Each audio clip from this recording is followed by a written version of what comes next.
prima il Veneto, Francesco Vianello. Buonasera Vianello. Buonasera a tutti, grazie direttore. Grazie molto. E a chi non avesse conosciuto Sami Basso, Francesco Vianello, si potrebbe pensare alla solita retorica, no?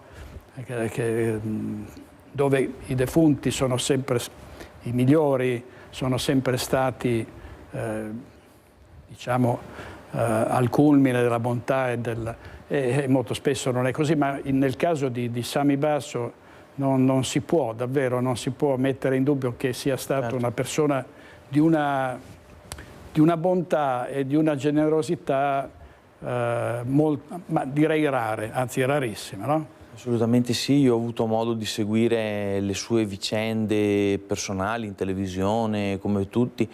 Poi lei sa che io lavoro a scuola, faccio l'insegnante di matematica e scienze e questo è il mio 4º anno consecutivo appunto sul sostegno ai disabili inclusi a scuola. Lavorare a stretto contatto con la disabilità è una grande lezione di vita, perché certe volte, anche se la nostra vita, la nostra esistenza ci può sembrare momentaneamente, temporaneamente imperfetta o incompleta, lavorare a strettissimo contatto con questi ragazzi e con queste problematiche ci dà tantissimo, perché ci fa rivalutare proprio il senso della nostra vita, ci fa apprezzare ciò che immeritatamente abbiamo, perché è solo una questione di casualità e di fortuna, assolutamente non ci sono dei meriti ad avere delle qualità in più o essere afflitti da una malattia come il carissimo Sammy, e per cui ci fa affrontare la vita con uno spirito diverso, proprio anche di fronte a certe nefandezze alle quali assistiamo quotidianamente in televisione. Ecco, il dispiacere è proprio quello che magari tanti ragazzi che avrebbero tutte le carte in regola per studiare, per affermarsi e per poi diventare utili alla società, invece si perdano 24 ore su 24 con quei demenziali telefonini che non fanno altro che rincoglionire queste giovani generazioni, allontanarle da tutto ciò che sia scrittura, lettura, riflessione, approfondimento, veri, reali rapporti umani, perché questi telefoni non fanno altro che allontanarli fra di loro, allontanarli dalle famiglie, dal mondo vero e farli sviluppare magari anche delle problematiche che senza non avrebbero assolutamente. Riguardo l'inclusione scolastica dei disabili, ci sono ancora tante cose da fare, ancora tante cose da migliorare.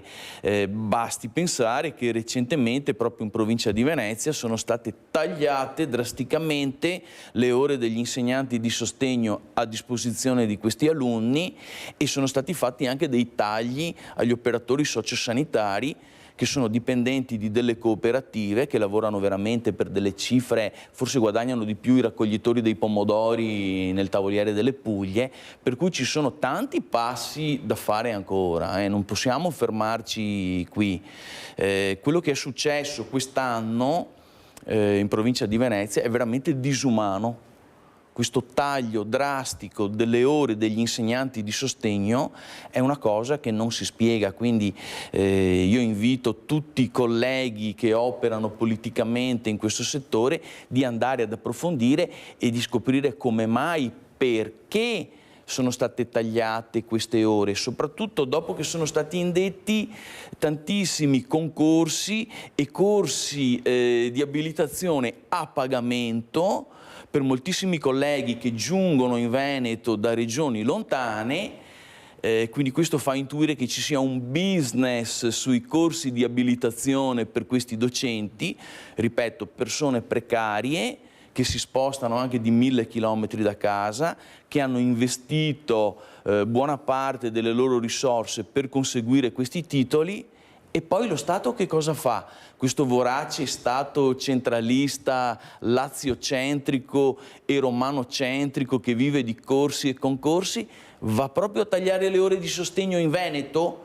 Ma allora io invito anche tutti i colleghi, i laureati, i bravissimi giovani che ci sono in Veneto, venite a lavorare a scuola, perché la scuola veneta ha bisogno anche di docenti veneti. Insomma, i veneti, invece che andare a raccogliere pannocchie, siccome i veneti hanno studiato, sono diventati colti, che vengano a mettere le loro risorse a disposizione della scuola in Veneto. Professore, grazie molte. Lei ha fatto male togliere i giorni perché sì, questo ha portato male all'autonomia. Lei li doveva lasciare il contatore dei LEP, il contatore si ricorda. E invece come hanno fatto il decreto, lui la legge, lui li ha tolti, tutti li abbiamo detto. Ma non sapeva delle questioni giuridiche. Non solo non siamo andati oltre, ma adesso c'è pure il referendum che va a abrogare quel passo che era stato fatto per il quale lei aveva tolto i giorni. Però l'impegno, ma cosa si è pensato?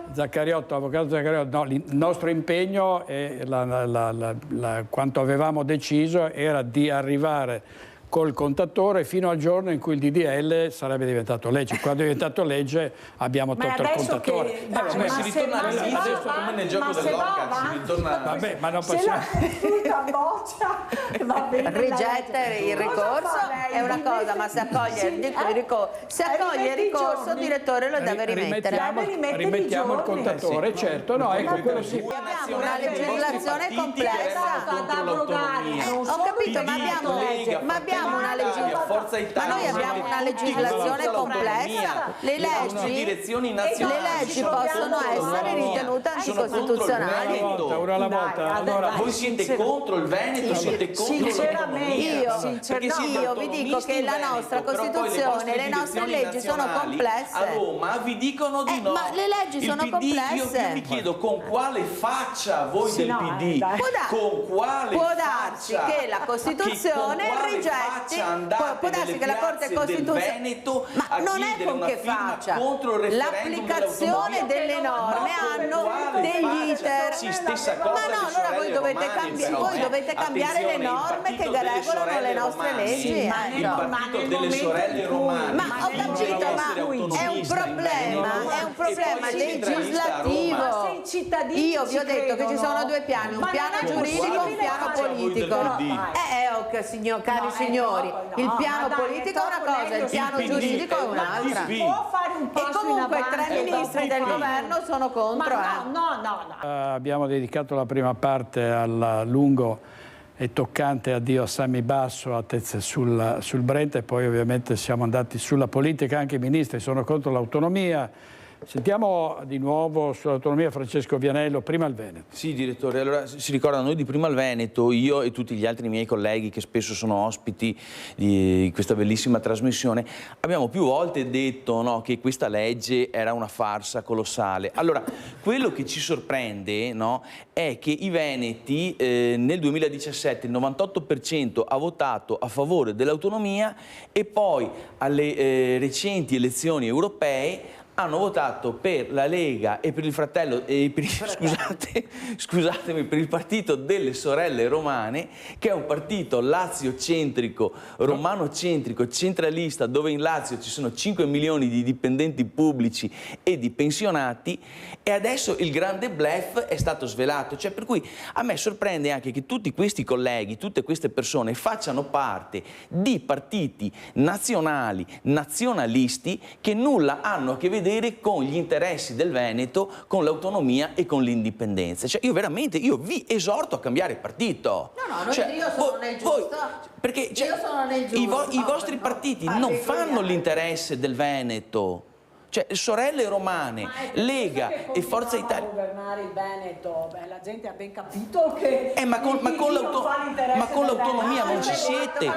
Sì, assolutamente sì, Zaccariotto, sono d'accordo su questo. Cioè, però anche gli altri partiti, le vostre direzioni nazionali, ok, sventano la bandiera dell'autonomia quando ci sono le elezioni, i veneti ci cascano come dei pericotti e dopo fanno marcia indietro. Perché allora Fratelli d'Italia è dichiaratamente contro l'autonomia, ok? Sorelle Romane sta reggendo il bluff. Chi ha letto questo? Sul Fatto Quotidiano. Beh, no, assolutamente. Io non ho visto mai che Fratelli d'Italia... Scusi, Forza Italia, Forza Italia. Sorelle Romane sta bluffando assieme alla Lega. hanno sventolato la bandiera dell'autonomia all'approssimarsi delle elezioni europee, ma adesso mi sembra che stiano facendo marcia indietro. Cioè, noi ribadiamo questo concetto. Comunque alla prossima tornata elettorale, lo dico agli elettori veneti, non avrete alibi, perché faremo finalmente un unico grande partito autonomista e indipendentista veneto, che questo è prima il Veneto, per cui non avrete alibi. Poi scegliete voi se votare per il PD, per le sorelle, per le sorelle romane, per la Lega di Vannacci, ok? Per chi accoglie i clandestini, per chi vuole fare le ammucchiate con i clandestini, scegliete voi. Noi però vi daremo l'opportunità di scegliere prima il Veneto. Grazie a Francesco Vianello. Allora, Francesco Vianello per prima il Veneto. Grazie a tutti, viva il Veneto. Grazie molto Vianello. Allora...